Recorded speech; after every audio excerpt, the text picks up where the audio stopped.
If you're somebody who is experiencing grief or loss of somebody very close in your life, then this video is going to be super helpful for you.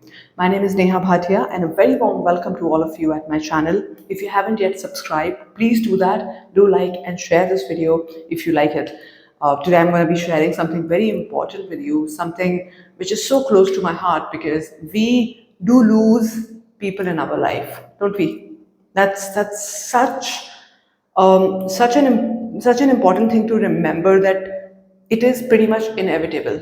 We are going to lose people, whether in the form of breakup, or people are going to go away, or they are they'll not be alive anymore. It can be anything, right?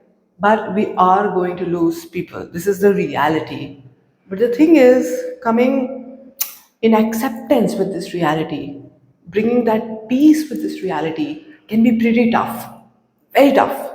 So, today I'm going to help you with a few questions that you can ask yourself if you are somebody who's grieving, or if it's somebody else, then you can ask these questions, these 8 questions that I really want you to ask yourself, because you need to understand, whenever we grieve, whenever we feel the loss, and when we go into those thoughts of past or the future, our mind gets blocked, okay, and it is not organized.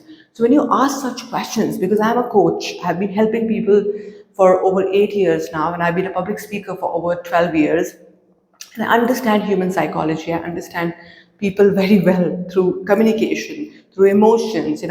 So I know that questions really help.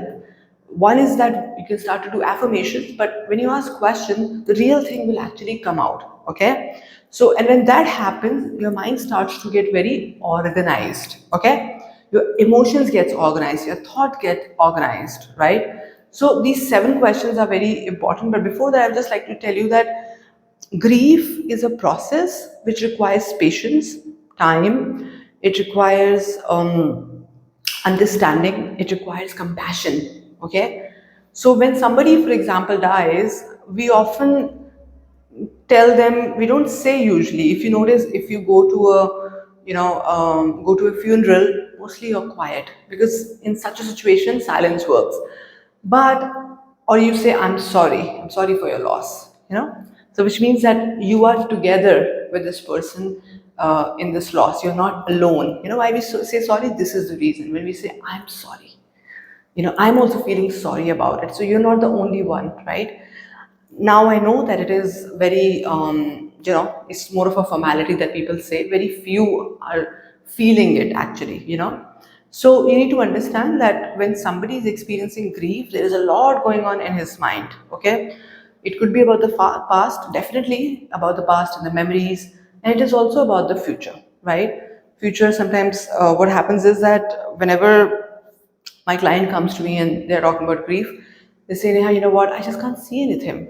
Mind is totally blocked, right? I just can't see anything. Why? Because you were so used to this person, especially if it was a sudden loss, sudden death.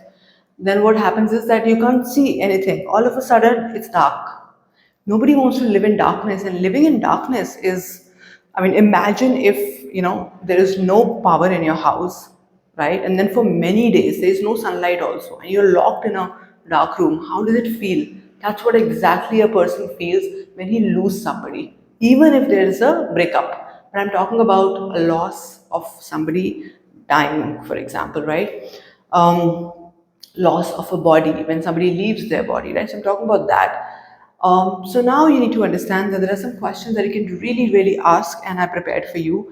And you need to be very compassionate and very, um, you have to be very careful asking these questions. Now, I'm a coach, so I know when I ask these questions, some of the very prominent emotions comes up. So I'm holding safe space for them, no judgment, and I know when they can get triggered. So I know what immediately need to do so that they can again be at peace, right? So you have to ask these questions very, very carefully. Number one is very simple one, that how are you feeling right now? A lot of times people have not spoken about it. How are you feeling? Just share that with me. Just express your emotions. And you can also say in the beginning that I'm not going to judge you. I just want you to put your heart out. and just speak whatever you're feeling. I don't want to advise you as well, but just put your heart out, right? It's not just about that the person will feel very light, but this person will also become very organized in their thoughts and emotions. Okay? How are you feeling right now? Now, like I said, if you're a coach, then you would know how to handle this person if he goes a lot into the past memory. And we help people get over the past painful memories as well. So if you're somebody who wants to, work on your past, you can always come to us, and I can help you remove these memories. And we do a 1 year membership. We also help people create their future. My audience is mostly business owners and professionals, and we give 10x growth to people, right? So it's not just about the past memory that is going to come up, but there could be many memories that can come up. So be very careful in asking this question. Okay, second question is that is there anything specific that's been on your mind lately? See, sometimes grief can bring up certain thoughts and memories, and whenever I sit with my clients, I always ask them to write down their thoughts. What exactly? And I also tell them that there are not 100 thoughts going on.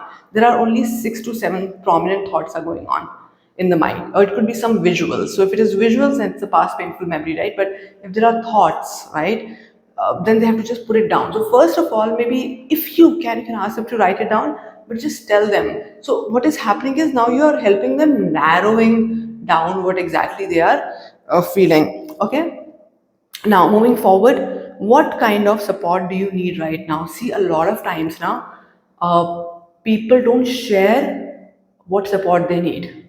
Sometimes they really need financial support. Sometimes they need a support in their career, right? And for example, somebody has not had a job or a business, and all of a sudden, somebody who was supporting him financially, right? Or there was emotional support also from this person, that person is no more. So, what will happen?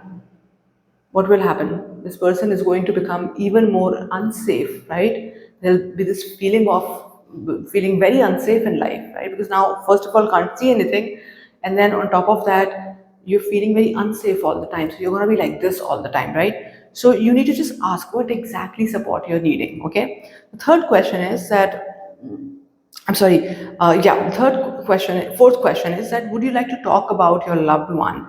Is there anything specific that you would like to talk about this person? How was this person? Do you remember a good memory? Be very careful in asking this question. Maybe that person is not ready with the positive memory, but you can still try it. That do you remember a good memory? So you have to first make this person open for these questions, okay? Because otherwise people can get kind of a little bit insecure and scared that this person is trying to heal me, this person is trying to get into my mind, and they can feel very insecure as well. So you don't want that to happen. So you can tell in the very beginning that, hey, let's talk about it. Let me ask you some questions. Maybe that can help you. So it can take a little bit time if you're not very close to somebody, or if you're close but you're not a coach. There's a different space, a sacred space altogether when a coach comes in. Okay, so you can just ask this person so that he can tell you what exactly he's feeling about this person. What was his memory, something that he would like to share about. Okay, the next question is, are this is a very important question. I always ask this question to my clients. Are there moments that have brought you comfort during this time? Okay, so this person is not totally uncomfortable. There could be two, three parts in his life which is making him comfortable. That's why he's moving ahead. Otherwise, he would have had a heart attack and would have died only. So there's comfort that he's getting. So comfort could be, is there any activity that you're doing currently, right? Just for awareness. You can also ask in this question only that, is there something that you used to do before that used to provide comfort to you? When before this person passed away, was there something that you were doing? So for example, some of my clients tell me, yeah, you know what, I used to go for a walk every day, or I used to go and play badminton every day, and I've just lost that. So bring them to normal routine. That is very important. So you can ask them that, you can start to go for the walk again. Do you think, don't even tell them that you can, but you can say that, do you think that would be a good idea? Because a lot of times a lot of thoughts are in the mind because the body is not being used enough. When you're so depressed, when you're sad, when you're grieving, you're depressed, then you don't use your body, right? So an underactive body is the cause of an overactive mind. An underactive body is the cause of an underactive mind. I'm sorry, an overactive mind, right? I'll say it again. An underactive body is the cause of an overactive mind. So if the body is not used very well, the mind is going to be used a lot, right? So whenever you are depressed or you are grieving or you are low, you have to make your body move so that your thoughts becomes a little bit lesser, because you're going to be a little bit tired, you're going to have a better sleep, you can start to feel, more in touch with your body as well. Because whenever somebody experiences grief or any kind of a loss or depression, the first thing that they do is they don't take care of themselves, and self is even later, they don't take care of their body, right? Which is the fundamental, which is the most important, which is visible. You understand what I'm saying? So this is something you can ask this person. Also, you can ask this person, have you been able to rest or take care of yourself? So, sometimes people don't take care of themselves also. And I'm not talking about body, I'm just talking about, they won't go and take a shower. They won't take care of their hair. They won't wash their hair, They won't cut their nails. These are small, small little things, right? For example, a woman, for example, if she's going through something, she will not go to the salon, right? And she'll become just very low and depressed. She'll not take care of herself, right? So although that is also body only, but for example, going for a nice spa, that could be a nice thing to do, right? So it could be anything. It could be just breathing better, right? So you need to think about what is it that you do or this person has done to take care of the self. If not, then you have to guide this person. I always tell people to go and walk on the grass. Beautiful thing to do, right?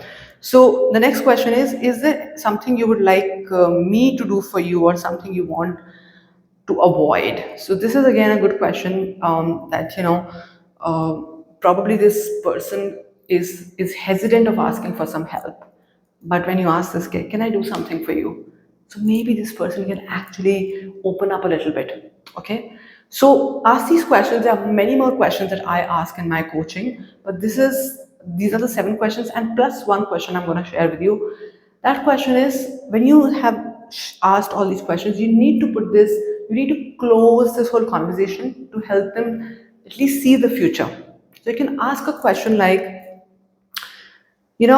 I always ask my clients to do this. For example, 1 year down the line, if you meet a friend after a long time, what is a story that you would like to share with this friend? Would you like to share with this friend that the whole year I was depressed, the whole year I was grieving, and I am on medication now? Or would you like to share something else? So, could you share that what kind of changes you had already made in the last 1 year? So now you make this person think, ah, November 2025, if I'm meeting a friend, now automatically his thoughts are going to be channelized into a different direction. All of it won't happen immediately, but at least some light, some hope they will be able to see. Okay. And in our coaching, I ask these questions in a very different way, not just exactly the way I'm sharing in the video, but I ask it in such a way so that they can actually think better, they can actually understand. So for example, I ask them, how do you think you're going to be telling your friend your health has been? How do you think you're going to be telling your friend how your emotions have been? Very specific. So when you start to ask this question, or even if you're asking yourself, if you're somebody who's grieving, right, your body language is going to shift like this. You're going to be shaken up a little bit, right? Because when we are grieving and when we are in that loss, we are like, as if something is pulling us down. That's why it's called deep sadness, right? But all of a sudden somebody has waken up, or waken us up, right?